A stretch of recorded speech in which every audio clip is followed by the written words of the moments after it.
We are living in challenging times. Politics is polarizing. Racism is rampant.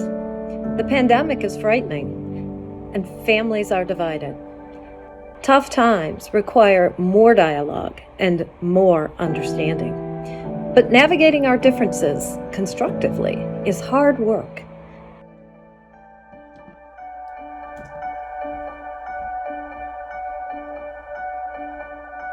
Delta Dental believes that healthy, smart, vibrant communities are also civil and harmonious. They are places where disagreement does not have to be toxic or destructive. Civility starts with listening. Welcome to the Civility Project. Hello, thank you for joining us. I'm Lori Berman. I'm Vice President of Membership and Development for the Small Business Association of Michigan. Today's program is part of a series that we run for you as a small business owner in Michigan. We hope you enjoy today's special presentation. We're really pleased to have the Civility Project here with us, and we thank you so much for the sponsorship of Delta Dental in support of the Civility Project. I wanted to let attendees know that today's webinar will be recorded both on Facebook and also on Zoom. You'll find those recordings posted after the event on both of those, Facebook and Zoom.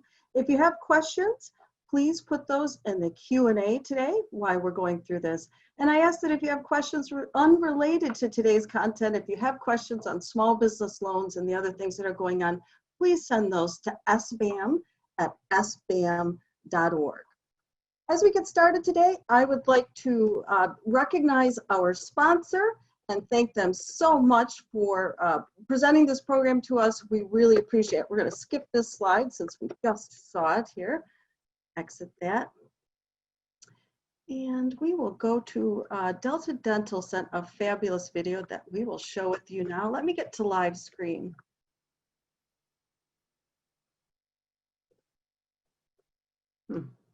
Try and skip that, guys. There we go. Okay, Civility Project.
Well, thank you so much again to Delta Dental.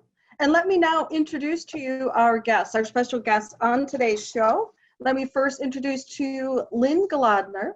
Lynn is the Executive Director of the Civility Project and an entrepreneur in marketing and PR.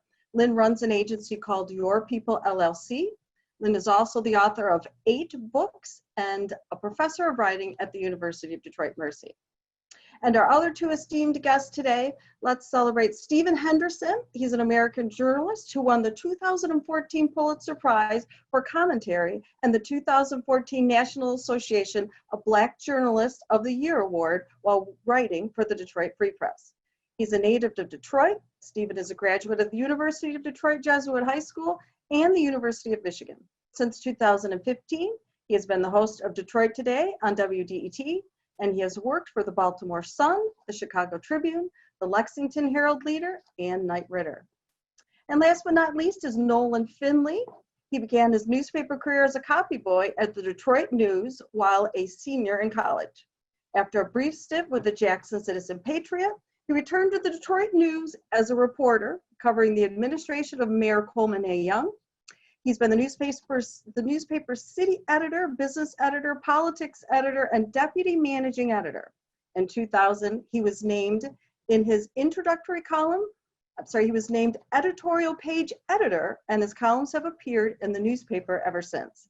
As he wrote in his introductory column, Finley is a product of the Detroit News and the Detroit community. He graduated from both Schoolcraft College and Wayne State University in 2012 and was inducted in the Michigan Journalism Hall of Fame. Without further ado, I will hand it over to you, Lynn. Take it away.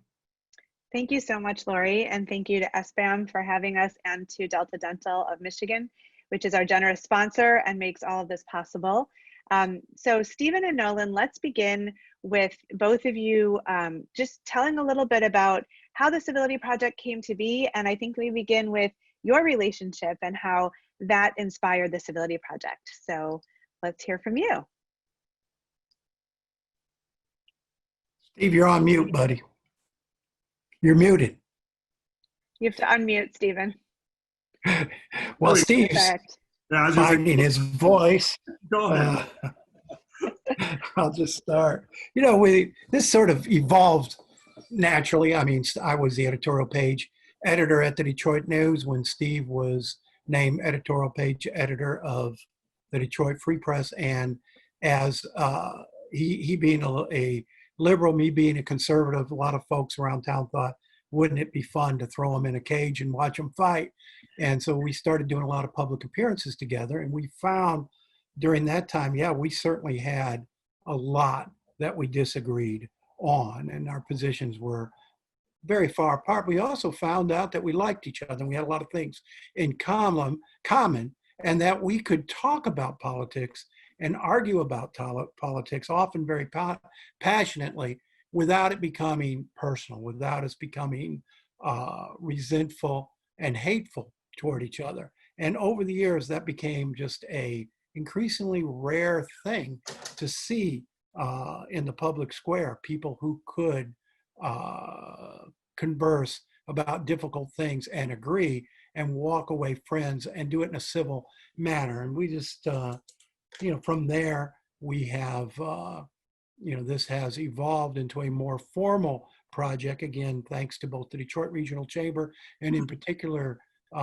Delta Dental of Michigan, Indiana, and Ohio, to, you know, a more formal process of trying to encourage other people to talk past their political differences in a civil way and try to reach not necessarily agreement, but at least an appreciation of each other and a better understanding of how people and form their opinions and why. Yeah. You know, Noel and I have been talking about this kind of informally for a long time. I think trying to get at the essence of, you know, what makes our relationship work. And if you think about what that relationship is, I mean, it really is two different spaces. I mean, we have the professional space where we have spirited debates about the issues of the day, and where I think both of us are comfortable really actually leaning into disagreement, and sometimes quite passionately, sometimes angrily, talking with each other about things that we just can't see eye to eye on. But then there is this other dimension of our relationship that is about, you know, mutual respect and commonality. And I think both of us readily admit that we're friends, and that these disagreements we have are important and illuminative, but that they don't define either of us in totality, and they don't define the relationship. I feel like the Civility Project kind of took on its role here after a few years ago. The NPR program StoryCorps came to Detroit to collect stories of people's relationships in our area. They set up a little Winnebago on the lawn at the Detroit Institute of Arts and invited people to come down and bring somebody that they wanted to tell the story of their relationship with in the trailer. And, you know, most people were taking family members or spouses or someone like that, I called down there and I said, I'm gonna bring Nolan with me, which was a little unusual. And I told Nolan that we were going so that we could talk about this relationship between the two of us, but I wanted us specifically to talk about why we think the things that we do and where those ideas and viewpoints come from. And so we went into the trailer and talked for about an hour about how we came to be the people that we are politically, and why we think the things that we do. And after that, I think both of us had a real appreciation, a different kind of appreciation of the other, and a better appreciation of what the relationship was like. And I think what we're trying to do with the Civility Project is get other people to do the same thing. Put your differences aside for a second and try to understand how those differences take shape. Why is somebody that I'm talking to coming from a totally different perspective than I am? What is that perspective? Where is it rooted? What are the experiences that led that person to that perspective? And I think it makes it a lot easier to have civil disagreements, even when they are spirited or passionate, if there is an appreciation that goes beyond what that politics might be. And I'll just add, when we tried to build a campfire and roast hot dogs outside that Winnebago, the DAA got a little touchy about it. Brought us off.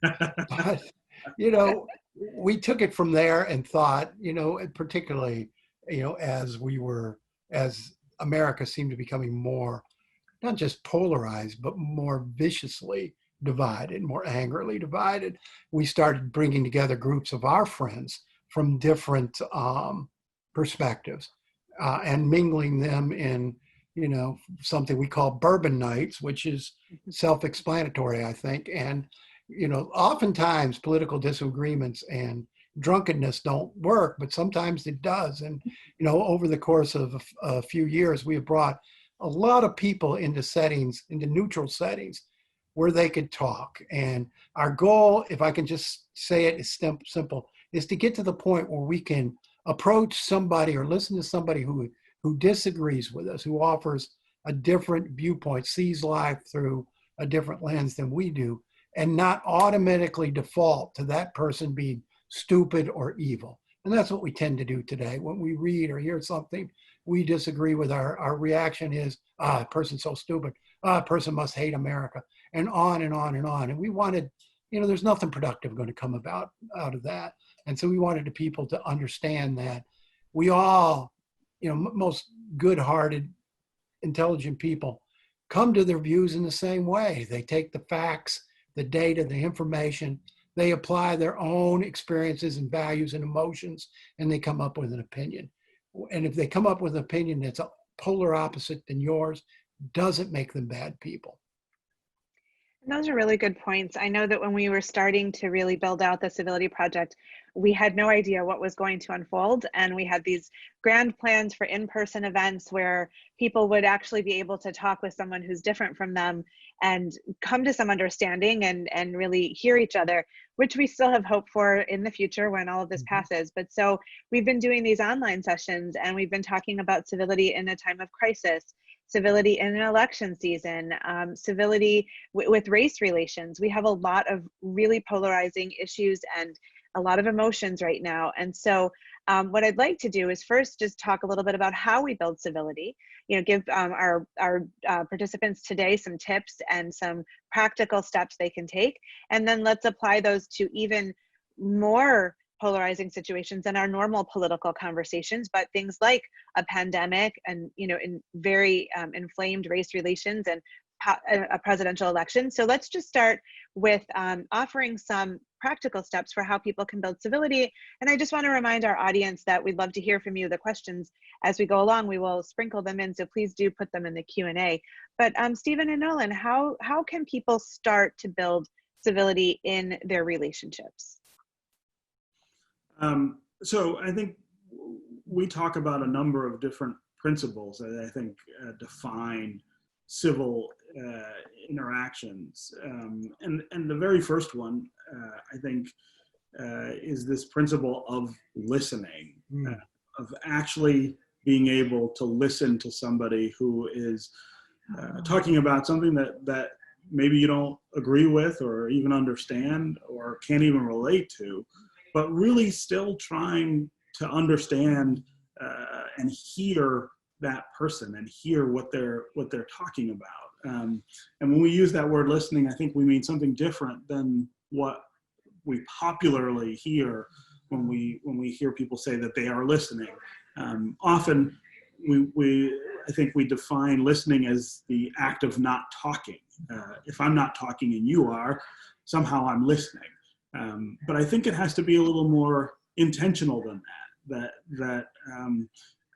I have to be really focused on what you're saying, and I have to be open-minded about the idea that what you're saying is important and that I can maybe understand it better by actually listening to you. I can't just be not talking and thinking in my own head about what I'm going to say as soon as you are quiet again. As soon as you stop talking, what am I going to say? I mean, I think we all catch ourselves in moments like that where we aren't really listening. I think the other one of the other principles is a commitment to the idea that these are relationships that we are trying to form. It is not a contest to see who can embarrass the other person, who can make the other person go away or be quiet. It really is investment in the dialogue, in the sustained dialogue. Nolan and I have been talking about the issues in this city, in this state, in this country for 12 years now. And each time we talk, no matter what the tenor of that debate or argument is, we both go away saying, well, we'll be back. I'll be back to this discussion. I will come back and talk with this person again about this and other issues. And it is that commitment to not walking away and saying, well, I'm done with this person. I can't talk to that person. I can't hear any more of what they have to say. I think that commitment is a huge, huge part of civility. And one of the other principles that I think we talk about a lot is this idea of not avoiding the difficult, not avoiding the controversial. Nolan and I, there's almost nothing that I can imagine that we wouldn't talk about, that we wouldn't have an argument about. We don't shy away from things that we know the other is really passionate about on the other side. And we don't shy away from the idea that there may be some really intense emotions involved in those debates. There may be hurt feelings in those debates. I think one of the principles of civility, though, is to be able to do that without it becoming so personal, so filled with animosity that it goes beyond the debate and then defines the relationship. You want to be able to have that argument with somebody and again say, I'll be back next time. I may be mad about what you said, or I might feel like you're wrong and don't understand, but we'll talk about it again, and we won't let it overwhelm the rest of the relationship. And so I think when we talk about civility and how people can make it more a part of what they're doing, I think those are three of the principles that we really start with. I think that's dead right. And I would add, Lynn, to, set a goal for what you want to get out of a conversation and be honest about it. If your goal in entering a conversation, whether it's with a colleague, a loved one, if your goal is, well, I'm going to convert this person or I'm going to change this person, just back away, because it's not going to happen. I have been talking to Steve Henderson for 12 years, have not changed him one bit. So set a goal, and those goals, whatever they are, they should be about trying to gain a greater understanding, maybe to sharpen your own argument, maybe to simply learn something from another person, or just enjoying the process of hearing a different perspective. But if your goal is to convert, change. I mean, that's why you have so many people, you hear so many people, well, I can't even go to Christmas dinner and talk to my family because of Trump. I'm like, no, that's because of you. You ought to be able to have civil conversations about anything in any setting. If you're not being a bully, if you're not being smug and self-righteous, drop all that and try to figure each other out. And, don't make assumptions about people based on their politics. I tell this story every session. Steve and I were at the Republican State Convention on Mackinac Island, not an entirely comfortable place for Steve. And we're late night in a bar. I think it was the Mackinac Inn or something. It was one of those bars. And, I walked away I'd been talking to him and drink with Steve, walked away and immediately confronted by two women who I knew to be very conservative. And they looked at me and said, how could you talk to him? How could you be friends with him? He is just so bad. We just hate him. And I looked at him and I said, do you know him? They said, well, no, we never met him. I said, just do me a favor, go over there and talk to him just a few minutes. 2 hours later, I'm sort of pulling Steve away from him. They're like, oh, we just love him. He's so great. Now, his politics hadn't changed in those 2 hours, but they had taken the time to get to know him as a person and actually listen to what he had to say rather than react to what he had to say. Well, I always love that story. And it is a choice, how we look at people and how we choose to perceive them. We can see the humanity in them, or we can just see them as their views. Yeah. And so let's jump into a couple of the really difficult times that we're in, starting with the pandemic. So, that was a heated level of debate on social media for sure, because everybody was at home and they were quarantining. Yeah, absolutely. And so people are on different sides. People are scared for a lot of reasons, about a lot of things, and we're all in this, but we all have different reactions and different levels of it. So, how do we handle that? So we're talking about how to build civility. And if you either are just seeing these posts on social media, or people in your life or in your workplace, and they have very different views on something, and we're all coming from this place of fear and the unknown, how do we build civility in that kind of a situation? Well, I mean, first of all, social media is a whole new level of the inferno, for goodness sake. And I wouldn't even try to have a civil conversation on a social media platform. I think civil conversations are best had face to face. Social media is not made for civility. In fact, it is the greatest fueler of incivility in our society today. People behave horribly on social media. But to the answer of how do you talk about the pandemic, I think first, everybody has fears and everybody has concerns and everybody has worries, and they're different. Some people are very, they've lost people, so they're very concerned about the impact on the health and of themselves or their loved ones. Some people have lost jobs and businesses, and they're very concerned about the economic impact. Those don't have to be competing concerns, and neither one of them is illegitimate, and neither one of them one trumps the other. What you're afraid of is what you're afraid of, and try to understand what fears the other person has in this situation.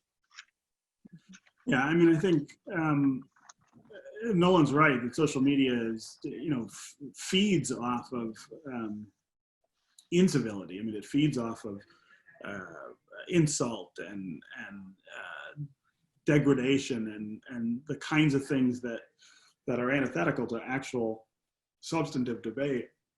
And one of the things that I keep counseling people is to take a breath, right? Social media really encourages us to say the first thing that comes into our minds in reaction to something, and often that's just not productive. It's not a way to actually engage in debate. It's okay to wait several hours or a day or so before you make up your mind about what you think about all of these things that are happening. These are really, really complex and tough issues to deal with. The pandemic itself, which is a deadly disease, is taking all kinds of people from us. It's okay to sit and think for a while about how you feel about what we ought to be doing and how we ought to be trying to keep ourselves and our loved ones and our neighbors safer. You don't have to jump at every opportunity to bark back at somebody who's saying something that maybe you don't agree with. It's okay not to agree with it, but think about it. Think about it and be deliberate about what you say and how you say it. I also think it's okay to, and I have found myself in this position several times over the last few months. It's okay to say that, you know, I feel so strongly about this right now that I can't have a productive conversation about it, that I really just have to retreat from some of the argument.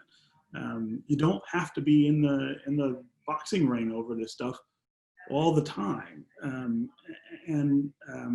It's okay to say, I need some time to think. I need some time to feel. You know, I'm up to 8 people that I know who are dead because of COVID-19.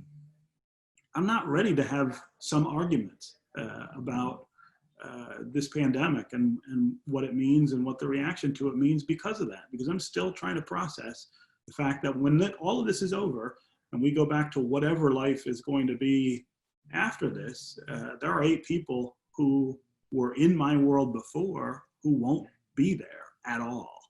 I think it's okay to say, I can't argue about this right now. I don't want to. But again, like I said, when we were talking about the principles of civility, I'm not walking away from the conversation. I'm not walking away from the people I disagree with. I will come back to it, and I have, and we can talk about all of these things. But I want to make sure that I can do it in a way that's actually productive rather than reactive. And everything that we have right now, the tools that we have right now really work against that. Social media, 24-hour cable news, you can't think of a worse idea for being able to process things in a rational way. And we're seeing the damage that's doing to a nation in crisis. It's making it extremely difficult to get over this crisis. I guess the best thing I think we could do for civility is stay off social media for a week. And if you want to communicate with someone, call them. I really don't understand why you can't use the telephone anymore, or even do this, any kind of that personal personal contact. When you're anonymous, it really emboldens people to be the worst. But, there are micro concerns here, macro concerns. Everybody's been impacted individually. It's been a tough thing to navigate because we've never seen anything like this before. But this issue, Lynn, is like so many others that Steve and I deal with, in that we want the same outcome at the end. We want to get to the same place at the end. We want us all to be safe and working and normal again. We just have, in many cases, different avenues for getting there. But once we understood we want to get to that same place, it makes the conversation a lot easier, a lot more productive. Yeah, it's really true. And I think that, with some issues like the pandemic, people wearing masks, not wearing masks, these are very public things. And so you're right that we should be face to face, and sometimes we can't be if there's a shutdown. But then when you go out into the world and people are taking different measures or precautions that people have opinions about, or different sources, does make it hard to have that conversation.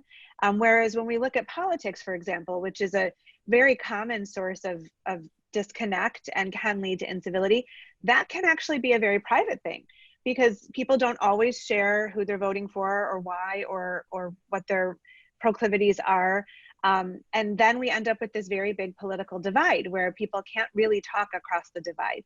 So as we gear up for a presidential election in a few months, how do we apply these principles to that and try to make sure that we don't go off the rails and have anger and violence and really real face-offs in the face of politics?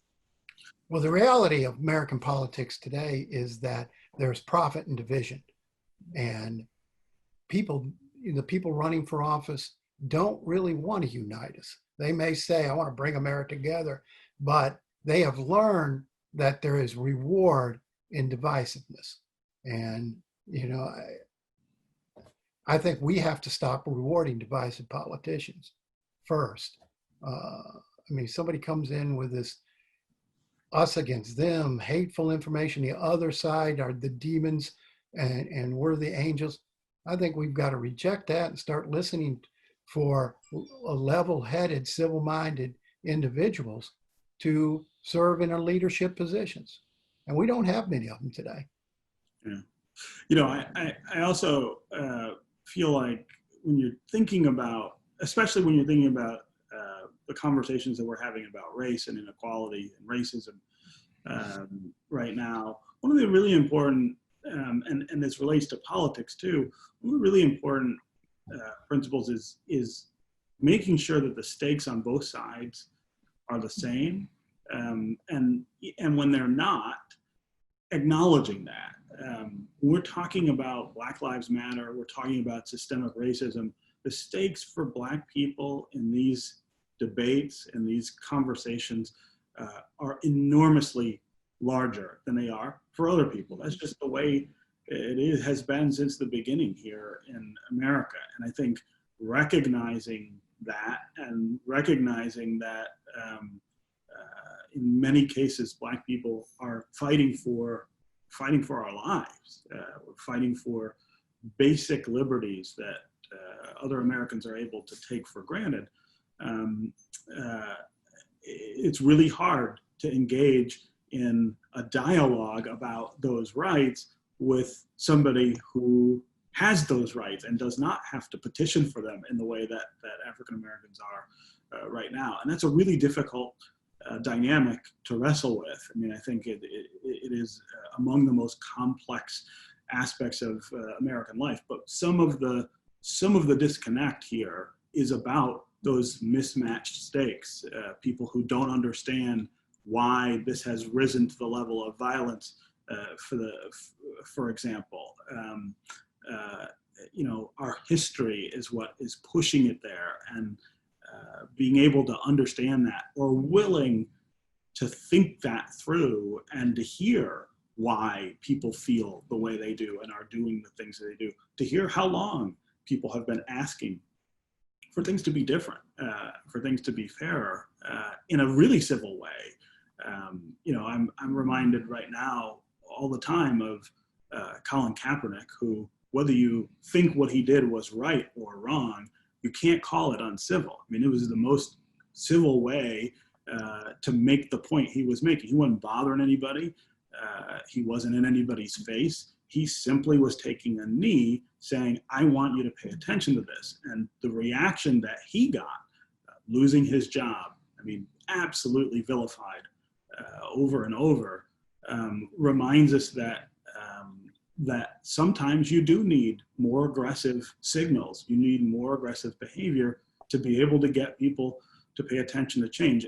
And the only way that change takes place is through civil dialogue, right? You've got to be able to exchange ideas. But people have been really patient with a civil exercise of that expression, and it hasn't gotten what we thought it would. I would differ in just this way. I think the stakes for the outcome of the conversation are much, much higher for Black people. But for the conversation itself, I think the perception and increasingly reality is that for white people, the risk of conversing is very great now, to the point where I think people are discouraged from speaking about it, from not taking that chance. I can't tell you the number of people I've asked to do op-eds over the last few months on subjects and issues and positions I know they hold, and say, oh no, I can't do that. I don't want to take that chance. That's too risky. And I don't know that's a good place for us to be, when people are afraid of the consequences of having a discussion, a civil discussion. And in particular, I mean, so many people have been canceled, lost their jobs for getting the conversation wrong. Good-hearted people are being ostracized, pushed out of society because they got the words wrong. That's not productive because there's a lot of things people are feeling and believing that need to be made public, that need to come out and be debated, as you said, Steve, in a vigorous, honest manner. Because if they're left unsaid and if they're driven underground to fester, I mean, we've seen what happens when people feel like they can't speak, when they feel disenfranchised. Whether they're wrong or not, I think is immaterial. They need that chance to speak and they need to be able to converse. Because if you can't have a dialogue, you can't have change. Stephen, do you want to respond to that at all, or should I go on to some questions in the Q&A? Yeah, no, let's go to Q&A. Okay. So one person said, right now you are agreeing on these principles. Can you demonstrate a difference of opinion? So you want to go there? They want to see us fight, Steve. We're crayfish in the box, man. Pick the subject. I mean, I can't think Pick one. a whole lot of things we actually agree on. I'll throw one out that's been on my mind. It's objectivity in the media. I came up with this, as a tenet of my profession, as part of my religion, that our obligation is to be objective at all costs in the media, that our role is to present both sides in as fair and honest of a way as we can and let the readers make their own judgment and view. Now, of course, I'm in a role now in which I try to nudge them in a way, but I think for the media in general, my belief has been, my roots, my training, every fiber is that objectivity is sacred. You hold a somewhat different view on that in the media. Yeah, no, I really do. I mean, I think that objectivity is an inhuman goal, right? There's no such thing as actual objectivity. I do agree that fairness should be a goal of the media, right? That you shouldn't use facts irresponsibly or use non-facts to advance one side over the other. But I also think that, for African Americans, the tradition of media is really different than it is for other people. The media was a tool for giving voice to people and ideas that could not get voice other ways. It was a tool for bringing attention to things that people didn't want to pay attention to. When you think of the movement against lynching in our history, the role that Black journalists played pushing back against a media establishment that said it was objective, but didn't want to hear these stories about racial violence against Black people. I think that goes beyond this sort of framework of the idea of objectivity. I think it's a little too restrictive for that. And again, I think if you sort of parse all this out, we're not really fundamentally disagreeing about the way that the job should be done or the way that the job should be approached. I think it's the framework in which we're thinking of it that's really different, right? Journalism for African Americans has been a tool of liberation. And I think there's nothing objective about that, right? There's nothing dispassionate about that. It should be fair. It normally is. I mean, it is as susceptible to unfairness as other forms of journalism by people who perhaps, when it's practiced by people who are not mindful of that. But I wouldn't use that I guess I just wouldn't use that framework of the idea of objectivity, because I don't think it's possible. And I also think that the history of journalism in America does not stand up to that principle so much as that principle has been used to quiet or silence people whose narrative runs against what the majority thinks it should. And I would just add a final thought that I think, as a newspaper, serve a mass audience. Our currency is trust. And if we're not objective, we lose trust we lose influence, we lose effectiveness, and we can't serve the constitutional role we're supposed to serve. But it's a good, it's a good subject to debate, and we do many times. Yeah.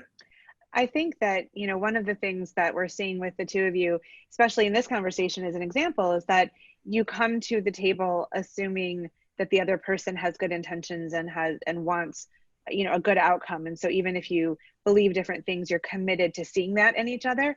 And so our next question. Yeah, exactly. That's our experience with each other. But that doesn't happen at a first meeting. And Right. so maybe you get to know somebody before you start saying, hey, what do you think about Trump? Well, our next question comes up in every session, and I think it ties into this. I'd love to hear what you guys think. So Rachel asked, can you offer some perspective on how to engage in civil discourse on issues when you are committed to listening and understanding, but the other party is not? So do we start by assuming that they do want to listen and giving that benefit of the doubt, or where do we begin with that? No, but it's not, no, you can never assume that. And it's most often not the case. But I think if you set an example yourself, if you ask questions and if you listen to answers, you can sort of set the tone and set the pace of the conversation. Some people are never going to want to be civil in a conversation. Some people are so convinced of their own righteousness that they're not even interested in hearing a different perspective. And, it's not always going to work. You can only control your own self. Yeah, I mean, I think there are certainly times when you are wasting your time trying to engage in a civil exchange with some people, and some people are just not interested in it. And again, there are lots of influences in American culture right now that tell them that's the way to be, right? If you want to get a lot of attention on social media, being uncivil is one of the great ways to do that. But I do think that, again, not starting with maybe the most divisive or controversial ideas is kind of the way to go about this. And what Nola and I were talking about earlier about trying to get to understand where somebody's coming from, not just what they think, but why they think it, why they believe it, is important to being able to have that dialogue. And you can't do that when you just met someone. You can't do that in an initial or only conversation. It is about trying to build a relationship that goes beyond disagreement first, and then being able to have these really spirited or passionate disagreements in a way that doesn't lead to sort of destructive influence on the relationship. Just a story. Before this plague hit, I was sitting at a bar by myself reading a newspaper. Guy walked in, saw me sitting there. Somebody I knew, but he was a casual acquaintance, not necessarily a friend, but we've had pleasant conversations in the past. He plops down next to me without sort of saying, can I join you? And he asked me, well, what do you think about this? And I can't even remember the issue. And I thought about it and gave him my honest opinion. And he looked at me and said, well, you're just dead wrong. And he gets up and stomps out. And I'm like, I was okay. I was doing fine before you walked in. So it's not always possible. Yeah. Well, we have two questions, but I do want to ask one thing based on what you guys were just talking about. And you said, Stephen, to try to understand where the person is coming from, why they believe what they believe.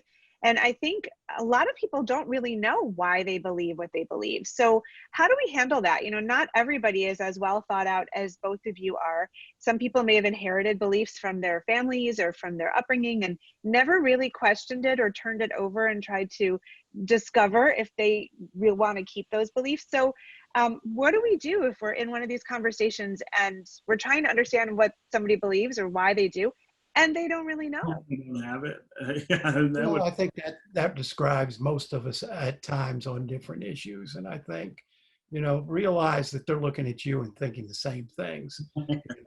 And but I also think it's important. Don't preach. I also think it's important, especially right now, for people to do that work. this is the time to really start thinking about where your ideas about all of these issues that are in front of us come from. There is so much reflexive kind of reaction to the things that we're seeing. I mean, if you watch, you know, these videos that we see of people getting after each other about Confederate monuments or what systemic racism looks like, I mean, you hear an awful lot of very simplistic reaction, which suggests that people have just sort of taken at face value that the way things are is the way they ought to be. And really sitting and thinking about, well, why is it that way? Or why do I have to approve of it being that way or even accept it being that way, is part of what I think part of what we are doing right now. The idea that this is some sort of reckoning, and that word I think is really useful, but also really elusive in the conversation. But to me, that reckoning does mean that each of us really ought to be spending some time thinking more about how we come to our thoughts about all of these things. I saw a video of a guy who was yelling at some Black Lives Matter protesters who were protesting a Confederate monument in the South. And this guy was out of his car yelling at them saying, you know, this is America. This is American heritage that you're protesting. This is our history that you're protesting. And what I wanted them to say to him is, where did you get that idea? Where did you get the idea that that infidels who tried to tear the Republic apart to protect slavery are part of our legacy, a part of our heritage in this country? No other nation would treat an insurrection in that honorific way. And I think for a lot of people, they've just grown up in spaces where this is the way it is. These monuments are here, and this is part of our history, so don't question it. I think that's a really, really big part of this moment, is stopping to say, why do I think that monument's okay? Why do I think it's okay to have Robert E. Lee in the town square? And if you can think that through and come to an opinion that justifies that, that's okay too. But I think for so many people, it's not. It's just accepted. It's just the way stuff has been, and they're uncomfortable with the challenge to that status quo because they believe it challenges their place in our nation. So we have a couple more questions as we head toward the end of our session today. Heather asked, how do you feel about Tim Tebow being treated poorly for taking a knee in reverence to his faith? And she says, I don't think any of our behavior is civil and is not race related. Thoughts about that? That's interesting. I mean, Tim Tebow was treated very differently. I know that for what he did. It was nowhere near the controversy that surrounded him that Colin Kaepernick had. I mean, you had the president of the United States come out and condemn Colin Kaepernick and come out and condemn NFL owners who were allowing their players to kneel because that was about race. But there's no question that that religious belief in this country, and that was why Tim Tebow was taking a knee. Religious belief is also often persecuted in America. People are not expected to be able to express their religious beliefs in the way that they want to. It's not analogous to racial discrimination for any number of reasons. I think we make real mistakes, and there's real danger in false equivalencies in these things. But it doesn't mean that that African Americans or that race has an exclusive place on discrimination. There is often discrimination against people because of what their religious beliefs are, and I think that's a legitimate example of that in Tim Tebow's case. And I think we're never going to get where we need to be if we keep carving out certain groups, it's okay to express bigotry toward. Certainly white evangelicals are one group that the popular culture has been extremely bigoted toward. After I became one, I found out the same is true of old white men, much to my surprise. And, you know, as someone from southeastern Kentucky, certainly, you know, it's always been okay to poke fun of those people. I think we need to get to the point where it's not okay to judge anybody based on what they believe or where they come from, where they were born. You know, I think we've got to stop these carve-outs. You know, it's okay to, you know, we're seeing this recent controversy. It's okay to, you know, anti-Semitism is okay in certain places, or, you know, discrimination against Asians in the education environment is okay. I think we got to get to the point where none of that's okay for anybody. So Scott asks, from Stephen and Nolan's positions, what is systemic racism? I mean, I'm happy to go first. Yeah, I wish you would.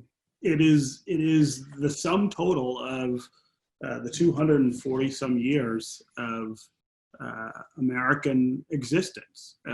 This country was founded on the idea of inequality, even as it espoused principles of liberty and freedom. That liberty and freedom was limited to a certain set of people and denied en masse to African Americans and others who didn't fit into that category.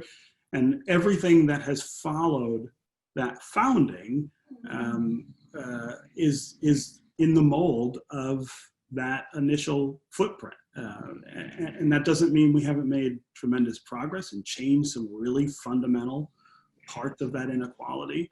But that inequality exists today. If I walk outside my house here in Detroit and cross 8 Mile Road, the chances of me being stopped by the police go up exponentially as opposed to being here in the city of Detroit. My son is now 16 years old and driving a car around on his own, and his mother and I have to have conversations with him consistently about what that means to have interactions with the police, that there is a threat to him that exists that doesn't exist for other people. My entire life is cast in the mold of the inequality that the people before me experienced. I tell this story a lot.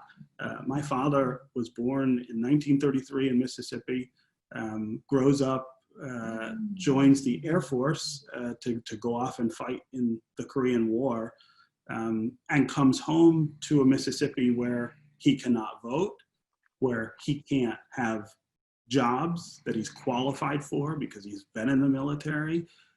He can't even sit at a lunch counter in downtown Natchez, Mississippi when he comes back. But even more importantly, the GI Bill, which was designed to help veterans of those wars establish themselves financially, to get low interest mortgages, to go to college with aid, is not offered to African American veterans. The places that these perks were available to white soldiers didn't accept African Americans. And again, this is not some ancestor of mine that I saw a picture of someday. This is my father. This is the first man I knew, and his life, his economic life, is shaped by that discrimination, which means that mine is. Systemic racism is American. It is one of the American values and principles. Not the only one, but it's an important one. And when we talk about dismantling that, I think we talk about not just changing those things, but going back and making up for the things that were done, making up for the disadvantages that every African American born in this country has experienced. Well, I'd say that we can talk and debate and discuss the reasons and the causes for where we are today, but we can't deny the reality that we have allowed a permanent underclass to develop and sustain in America, and that's not good for any of us, whether you're black or white. Having a permanent underclass, people who are unable to rise in our society for whatever reason, hurts our prosperity. It hurts our national identity. It runs against our ideals as a nation. And it's to all of our benefit to see it gone, to see people be able to participate equally in this society. All the outcomes aren't going to be equal, but the opportunity should. And I think economic empowerment, I mean, this is just, my view of it, my solution or answer is economic empowerment is the only way we're going to change it. And, we can then have a debate on what economic empowerment looks like and how we achieve it. But I think we've got to extend opportunity, education and opportunity to everybody at the same level. My family 2 generations ago were, hoeing out hard dirt in the mountains of Kentucky. My father had an 8th grade education. We were able to rise, and I'm not sure everybody can rise through, the same way we did still today, So I want to say something before we go on. It's really important that Nolan is saying what he's saying. It's really critical that he acknowledges the inequality that exists in this society. It's one thing for me to go around and talk about this, and I do it all the time. I used to write about it all the time. I discuss it on radio and television. It will never have the impact that it does for someone like Nolan to say it, and to say, listen, we've got to address these things. And I think the opportunity that we have right now is that so many people are starting to say the same thing and to recognize that this is a fundamental American problem that requires a fundamental American change. And that is the way. Now, Nolan and I could sit here for hours and be arguing about how to do that, or which things make sense or which things don't. But that's not the most important dimension of this. The most important dimension is that he sees just as clearly as I do that this is a challenge we have to face. And So I would urge us all, as we have these discussions, not to think about this only in black and white issues. Again, as someone from Eastern Kentucky, I have a particular sensitivity to the plight of poor rural whites in this nation. They're invisible. They don't get talked about. And, yes, my parents were able to rise, but it was a brutal, people with 8th grade educations coming to the North where, there was a good level of hostility toward them and assumptions about them. It was a brutal path, to be able to advance and then let their children advance. So I would urge us not to forget that there are people who shouldn't be left out of this conversation. And so on that note, we do have to hand things over to Lori. Thank you, Lynn. Thank you, Stephen. Thank you, Nolan. We really appreciate it and hope we can do this again. All right, bye now. Thanks, everyone.